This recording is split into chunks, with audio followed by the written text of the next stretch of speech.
Ambas habían sido damas de honor de la zarina, y después de ser admiradas y cortejadas por la sociedad de San Petersburgo, se habían casado con dos apuestos príncipes georgianos y regresaron a vivir a su país. Se preguntó si la belleza de la princesa habría sido afectada por sus sufrimientos. No podía imaginar nada más doloroso para una dama de alcurnia, acostumbrada a la comodidad y el lujo que el dinero puede proporcionar, que vivir prisionera en una amenazadora fortaleza de la montaña. Pero cuando la vio notó que, aparte de que estaba delgada y parecía enferma, no había cambiado mucho. Sus facciones clásicas todavía eran perfectas. Llevaba el cabello recogido en la orgullosa cabeza, y su apariencia era tan digna y real en su ropa gastada como en los vestidos de baile y las fabulosas joyas con que la había visto por última vez.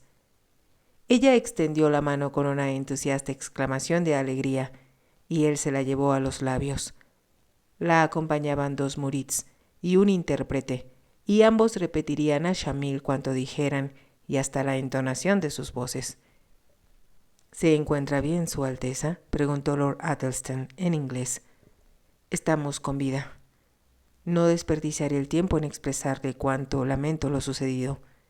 Sé lo que deben haber sufrido, y ruego porque su cautiverio termine pronto. Todos rogamos por eso, pero no puedo dejar de temer que algo suceda en el último momento que impida que nos liberen. ¿El rescate? Exacto. Es imposible convencer a esta gente de que mi esposo no puede reunir una cantidad mayor. Ya ofreció 40,000 rublos, pero dicen que no es suficiente. Estoy seguro de que terminarán por aceptarlos. El único deseo del imán durante los últimos 13 años ha sido que le devuelvan a su hijo. Esa es nuestra esperanza, pero no puedo evitar sentir pena por Jemal Eddin. ¿Lo conoce? Muy bien. Es un muchacho encantador y muy culto, y sé que casi ha olvidado su hogar natal. Es ahora un ruso cabal. ¿Cómo va a soportar esta vida? Era muy propio del noble y bondadoso carácter de la princesa Ana, pensó él, que pensar en el sufrimiento de Jemal Eddin, a pesar de tener el suyo propio. No solo pienso en mí, dijo ella con un suspiro, sino en los niños. Si no nos rescatan, crecerán como caucasianos.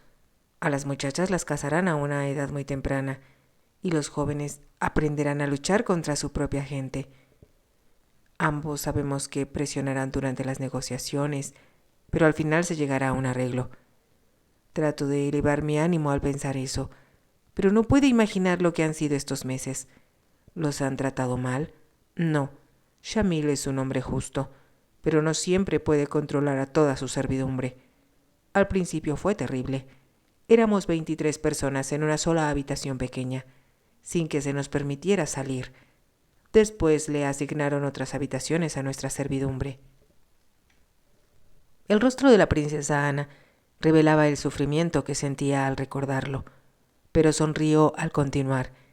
Solo a los niños no les importaba, pues Shamil siempre los ha distinguido con su bondad. Todos los días los hace ir a sus habitaciones, donde juega con ellos, y les regala frutas y golosinas. Es difícil imaginarlo. Es cierto, sin importar cuántos problemas le agobien o lo que tenga que hacer para llevar adelante la guerra, siempre tiene tiempo para los niños. Jamás habría esperado escuchar eso. Cuando mi bebé Alexander enfermó, el imán hizo traer a su médico desde una lejana provincia. Hasta lo envolvieron en la piel de una oveja recién sacrificada, pues los caucasianos lo consideran un remedio infalible. Se salvó el niño. El imán dio permiso de que durmiera con su niñera, fuera de la atestada habitación que los demás compartíamos, pues ello lo habría debilitado, y a partir de entonces empezó a mejorar. Me alegro. Era extraño, pensó Lord Athelstan, que Shamil y el zar, dos hombres que se odiaban y cuyo principal objetivo en la vida había sido combatirse mutuamente, fueran ambos tan afectos a los niños. Tal vez, si alguna vez se conocían, los niños podrían convertirse en el interés mutuo que iniciara el entendimiento entre ellos. Quisiera hablar con usted de la condesa Natasha, dijo la princesa. Ya la conocí y no puedo ayudarla. ¿No es posible que se le ocurra alguna manera?, rogó la princesa. El imán no la dejará partir con nosotros. Eso me ha dicho él mismo. Si ella se queda, su hermano también. Pero si se va a Constantinopla, como es la intención de Shamil, podremos llevarnos a casa al conde Dimitri. Comprendo el problema, pero lamento que me sea imposible prestar alguna ayuda, repuso Lord Athelstan. Pensó que la princesa se indignaría, pero en cambio le sonrió. Sabía que esa sería su respuesta, desde que la idea se sugirió. Aquí es fácil olvidar el protocolo que fue tan importante en nuestra vida anterior. Gracias por su comprensión. Sabía que como diplomático no podría hacerlo, pero Natasha es demasiado joven para entenderlo. Solo puedo repetir una vez más lo mucho que lamento no poder ayudar. El tiempo terminó, indicó el intérprete. La princesa Ana extendió la mano para que Lord Athelstan se la besara. Espero que la próxima vez nos veamos en otro ambiente, dijo él. Me ha traído esperanzas, contestó la princesa, tanto con sus palabras como con su presencia. Gracias. Lord Athelstan se disponía a regresar a su habitación, pero Hadjo, el mayordomo, se le acercó para decirle que se había organizado una fiesta para hombres y le preguntó si le interesaría ver los bailes. Tenemos pocas visitas, le explicó Hadjo, así que esta noche es de regocijo para nuestra gente, ya que ellos, a menos que sea a combatir, jamás salen de Dar Gofedin. Lord Athelstan no dijo que no podía imaginar peor destino, pero lo pensó. Se envolvió en su capa forrada de piel y siguió al mayordomo hacia el patio. Sabía que ni Shamil ni ninguna de sus esposas asistirían, pero en apariencia el resto de los habitantes de Dragopettin estaban allí. Solo quedaba libre un espacio vacío al centro para los danzantes. Como los murids de Shamil pocas veces tenían ocasión de divertirse, se percibía una atmósfera de excitación que parecía resonar como la música mientras esperaban a los bailarines. Lord Athelstan sabía que el monótono e hipnótico batir de los tambores formaría parte de la salvaje y violenta danza de las espadas que más tarde ejecutarían los guerreros. Mientras se sentaba en el lugar de honor, las mujeres avanzaron al centro del patio para bailar una legishka. Además de los inevitables velos, las bailarinas usaban anchas mangas flotantes para ocultar sus rostros. La legishka era un baile de conquista y amor. Empezaba lenta, con movimientos vacilantes, hasta que el ritmo se hacía más rápido, y cuando los tambores iniciaban furiosos y apasionados golpes, los hombres se unían a las mujeres.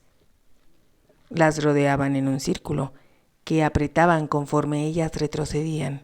Bajo la luz de las antorchas se percibían las miradas lujuriosas que les dirigían y la respuesta en los ojos sobre los velos que no cesaban de moverse. Todas las danzas típicas se proponían excitar y provocar el deseo, y la intensa concentración de los espectadores demostraba que el baile era todo un éxito. Cuando la danza de las espadas terminó, Lord Athelstan regresó a su habitación y a pesar del ruido se durmió rápidamente porque estaba muy cansado. Al día siguiente, Hawkins lo despertó temprano. ¿Averiguaste algo anoche?, le preguntó Lord Athelstan. Nada más, aparte de lo que le había dicho antes, su señoría. El imán pierde muchos seguidores. En mi opinión, es solo cuestión de tiempo que lo venzan los rusos. Como eso confirmaba lo que Lord Athelstan pensaba, no pudo evitar lamentarlo. Durante cerca de 20 años, el increíble Shamil había contenido a los rusos y los había obligado a gastar hombres, armas y energías en el Cáucaso, recursos que, de otra manera, podían haberse utilizado en desventaja para Inglaterra. Para los ingleses, Shamil había sido una ventaja, aunque no habían hecho nada para ayudarlo. Para los rusos había sido como una espina, y se preguntó si serían misericordiosos cuando lo tuvieran a su merced. Ya era tiempo de partir. Al despedirse del imán, éste le dijo que, como una gran deferencia, él mismo lo acompañaría parte del trayecto. Lord Athelstan comprendió que, a pesar de todo, el imán todavía esperaba alguna ayuda de Inglaterra, pero aceptó el honor con palabras escogidas con gran cuidado. Se dirigieron hacia el patio principal, donde ya esperaban los caballos. Todo el serrallo se reunió para verlos partir, y por primera vez Lord Athelstane vio a los hijos de las princesas que corrían alrededor de Shamil. Charlaban con él en un lenguaje que ambos parecían comprender, y atravesaban casi bajo los cascos de los caballos. El imán subió a su caballo y emprendió el galope a la cabeza de la comitiva. Lord Athelstane vio que el gran Aul estaba rodeado por 3 muros paralelos. Cada uno tenía un portal bajo, apenas suficiente para que un jinete pasara si se inclinaba, hasta que su cabeza quedara junto al cuello de su caballo. El imán no aminoró el paso en ningún momento. Cada vez que cruzaba un portal se inclinaba hacia un lado de su montura y de nuevo se erguía sobre los estribos, hasta que se volvía a agachar, apenas un segundo antes de llegar a la siguiente puerta. Era el despliegue de habilidad ecuestre más asombroso que había visto jamás Lord Athelstane, y lo observó casi con la boca abierta, como el resto de la gente. Luego todos continuaron la marcha, rodeados por los murids. Después que Shamil regresó, volvieron a enfrentarse con el descenso por escarpadas y empinadas veredas. Fue una repetición de los peligros que habían corrido para llegar a Dar Gobedin, junto a profundos precipicios y veredas angostas, pegadas a las montañas. Se dirigían ahora hacia el sudeste, y Lord Athelstane pensó con placer que en Georgia ya habría llegado la primavera, y la nieve se habría derretido.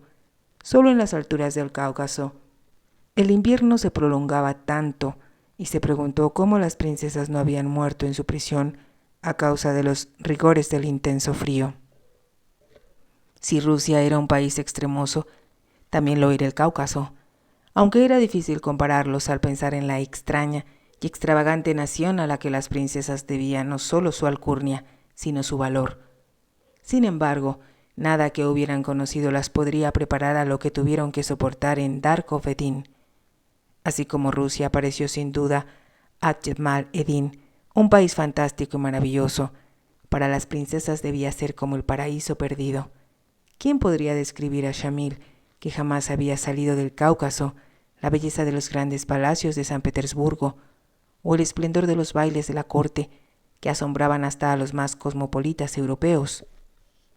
Lord Athelstane recordaba los gigantescos candelabros de 1000 velas que iluminaban los salones adornados con guirnaldas de flores de invernadero, y el resplandor de los enormes espejos que colgaban en los muros entre columnatas de mármol rosa, amarillo o carmesí oscuro. Había visto Shamil algo parecido a las colosales urnas de malaquita y lapislázuli, o el mobiliario de madera labrada y dorada con tapicería de seda. Podría imaginar a las princesas cuando esperaban al emperador, ataviadas con los tradicionales vestidos de terciopelo, de caudas orladas, de armiño, luciendo joyas de tal valor que parecían demasiado pesadas para los largos y blancos cuellos de cisne, que eran una de sus más bellas características. Pronto, sin embargo, regresarían al mundo al que pertenecían y olvidarían sus sufrimientos. Pero, ¿y la condesa Natasha? Trató de alejar la pregunta de su mente, porque no deseaba pensar en el problema o intentar decidir qué sería lo mejor para ella. Sería preferible que pasara toda la vida en el Cáucaso, con uno de esos apuestos pero semibárbaros, incivilizados naïves, o permanecer encarcelada en el lujoso ambiente del harem del sultán, sin poder hablar nunca más con nadie, inteligente, llevando una vida indigna. La hortura física no sería lo más difícil de soportar. Su cuerpo se volvería obeso y flácido por la falta de ejercicio, mientras su mente se deterioraba. Los aristócratas rusos eran muy cultos y, acostumbrados a su complicado lenguaje, a los niños les resultaba fácil aprender otros. En San Petersburgo se apoyaban todas las artes y se protegía a los poetas, historiadores y literatos. Los hombres disponían de todo tipo de deportes y las mujeres de ropa y joyas que excedían los sueños de la más extravagante corte europea. El temperamento ruso no permitía que nada se hiciera a medias.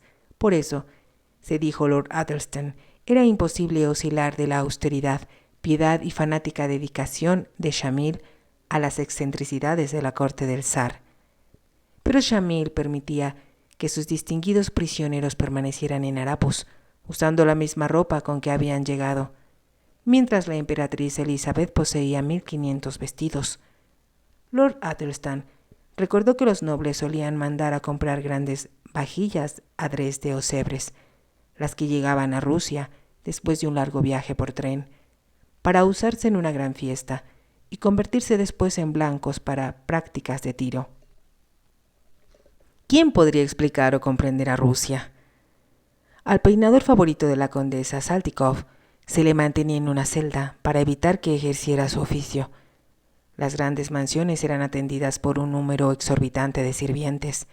El conde Orlov, por ejemplo, tenía 800 y siempre se quejaba de que nunca le servían el té cuando lo quería. Todo era increíble, incluso el sitio donde el gran imán vivía como guerrero y profeta a la vez. Después de una larga jornada, los acompañantes de Lord Athelstan levantaron las tiendas para pasar la primera noche en un claro, al abrigo de una gran montaña, y sus sirvientes personales le prepararon una cena más apetitosa que la que comiera como huésped de Shamil. Al terminar de cenar se acostó en un colchón relleno de plumas de ganso, con ropa de cama de seda, y se durmió al instante. Despertó al día siguiente con la agradable sensación de lo que le esperaba. Aunque el trayecto sería largo, ese día llegarían a la frontera con Georgia. Ansiaba visitar al virrey del zar de Georgia, como se había acordado de antemano, y cuando tuviera tiempo prepararía su reporte para la Oficina de Asuntos Exteriores, resumiendo sus impresiones acerca de Shamil.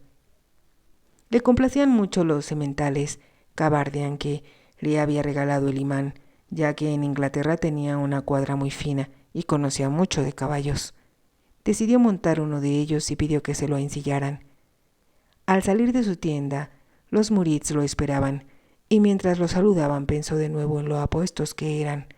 Comprendía ahora por qué mucha gente los consideraba casi semidioses. Durante el camino desplegaron sus habilidades ecuestres. Lord Athelstan pudo charlar con varios de ellos para saber si disfrutaban de esa vida, que solo consistía en luchar, matar y cabalgar sin descanso. Se detuvieron solo un breve rato para comer y dar de beber a los caballos, y ya avanzada la tarde, cuando empezaba a oscurecer, vieron frente a ellos las planicies de Georgia, al dar vuelta a un costado de la montaña. Al llegar a la frontera, los murids detuvieron sus caballos. «Aquí nos despedimos, Su Excelencia», dijo el naib que iba al mando. «Les agradezco mucho su compañía». Lord Athelstan entregó al naib un pequeño reloj como regalo y una bolsa de dinero para que lo distribuyera entre sus hombres. Después de grandes muestras de cortesía, los caucasianos regresaron a galope rumbo a sus montañas y pronto se perdieron de vista. «Bajaremos al valle y acamparemos allí», indicó Lord Athelstan a Hawkins. Este se encargó de dar las órdenes en diversos idiomas y dialectos a los hombres que los acompañaban, que pertenecían a diferentes nacionalidades y quienes había elegido por su lealtad, fuerza y habilidad, sin tomar en cuenta el color de su piel ni su credo. Lord Athelstan confiaba plenamente en las decisiones de Hawkins, quien siempre elegía los mejores hombres. Mientras proseguían la marcha, pensó en que al día siguiente estaría en Tiflis y dormiría en una confortable cama. Nunca le importó vivir con incomodidades, pero tampoco las elegía si eran innecesarias.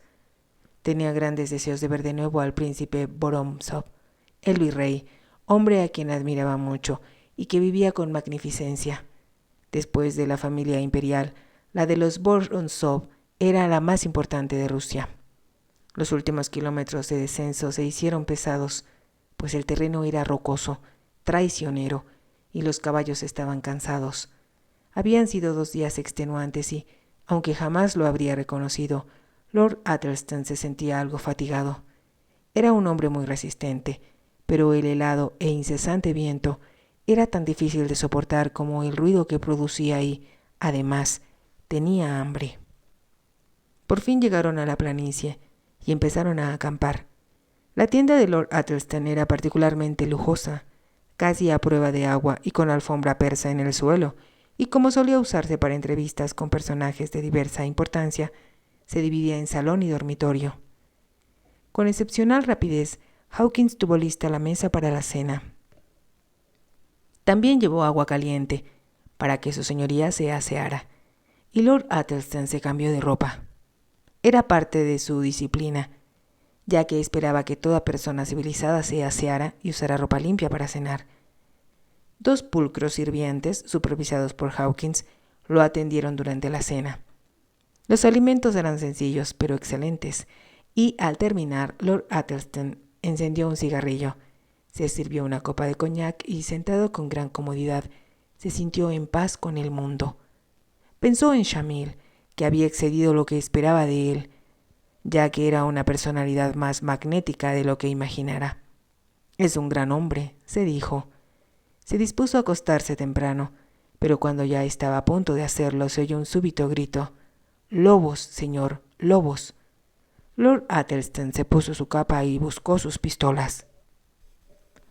Afuera hacía frío, pero no tan intenso como en Dagestán. Aunque estaba oscuro, a la luz de las estrellas se reflejaba en la blancura de la nieve de los altos lugares de las cercanías. Al acercarse al grupo de sus hombres, que ya se encontraban en posición defensiva, Lord Attleston percibió sombras que se acercaban. Llevaba 2 pistolas con 6 balas cada una. Eran los modelos más recientes que se producían, adquiridas en Inglaterra, y Hawkins tenía un par igual. El resto de los hombres tendría que cargar las suyas después de cada tiro. En esa época era inevitable que los lobos bajaran al valle por la noche, pues estaban hambrientos por las privaciones del invierno. Atacaban corderos, chivos y todo animal joven. Los granjeros sufrían grandes pérdidas, pero por muchos lobos que aniquilaran, nada menguaba las manadas. «¿Cuántos son?», preguntó Lord Attleston a uno de sus hombres. «No creo que sean muchos, señor». Todos permanecían en silencio, observando a los animales que se movían frente a ellos.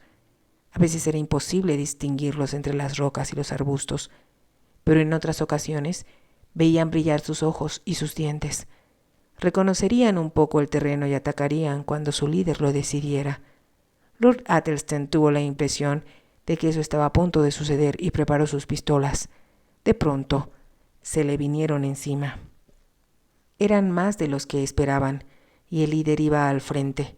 Gruñía y sus dientes y sus ojos grotescos refulgían a la luz de las fogatas que rodeaban el campamento. Lord Attleston disparó primero y sus hombres lo imitaron. Abatió al líder y a 3 lobos más, pero llegaban otros. En medio del ruido ensordecedor de los disparos, se dio cuenta, consternado, de que sus hombres no eran tan hábiles como debían, o tal vez los lobos eran tan persistentes que avanzaban aunque estuvieran heridos. Había agotado las 6 balas de una de sus pistolas y le quedaban pocas en la otra. Empezó a cargarlas de nuevo y vio que Hawkins disparaba a su izquierda y que un hombre a su derecha tenía otra pistola igual. Le sorprendió que Hawkins compartiera sus armas. No solía ser tan generoso y se sentía muy orgulloso de poseer el mismo tipo de pistolas que su amo. Los lobos ya titubeaban, su avance era más lento, pero su hambre era tal que no desistían. Cuando se disponía a disparar de nuevo, Lord Attleston vio que 2 lobos, al parecer más hambrientos que el resto, empezaban a devorar el cuerpo de uno de sus compañeros muertos. Pocos segundos después los demás siguieron su ejemplo. Era fácil dispararles cuando reñían entre ellos, pues ansiosos de obtener un bocado, olvidaban cualquier otro peligro. Cayeron uno a uno y, por último, media docena escapó, cada uno con un trozo de carne entre los dientes. Lord Attleston les disparó, pero no pudo saber en la oscuridad si había alcanzado a alguno. Se dirigió a sus hombres. «Bien hecho. Alejen los restos de los lobos muertos. Los que escaparon pueden volver por ellos». Sus sirvientes se apresuraron a obedecerle, y él se volvió para hablar con el hombre que había permanecido a su derecha y usaba la pistola de Hawkins, pero ya no estaba. Mientras regresaba a su tienda, cargó de nuevo sus pistolas. Hawkins lo siguió para quitarle la capa. «Debí suponer que sufriríamos este ataque», comentó Lord Attleston. «Felicita al hombre que estaba de guardia y dio aviso. Por cierto, ¿quién era el que tenía una de tus pistolas? Jamás te había visto prestarlas. Es buen tirador. Como es huésped de su señoría, Pensé que era correcto prestárselas. ¿Mi huésped? Sí, señor, el caballero indio. El naïf me informó que viajaría con nosotros hasta Constantinopla. Lord Athelstan se puso rígido. Con voz de trueno ordenó: «Hazlo venir». Se dio cuenta de que Hawkins se sorprendía de su tono de voz, pero ya sospechaba quién era ese extranjero. Apenas podía creerlo y, sin embargo, tratándose de Shamil, era de esperarse que siempre procurara salirse con la suya. Después de unos minutos Hawkins regresó. Su Alteza el Príncipe Akbar de Sharpura, su señoría, anunció. El visitante entró y Hawkins se retiró. Natasha Melikov permaneció de pie con la vista fija en Lord Athelstan y por un momento ninguno de los dos habló. Portaba el atuendo de túnica larga, ceñida, y de cuello alto que vestían los príncipes Rajput. Se cubría la cabeza con un turbante azul y se había oscurecido la piel del rostro y las manos.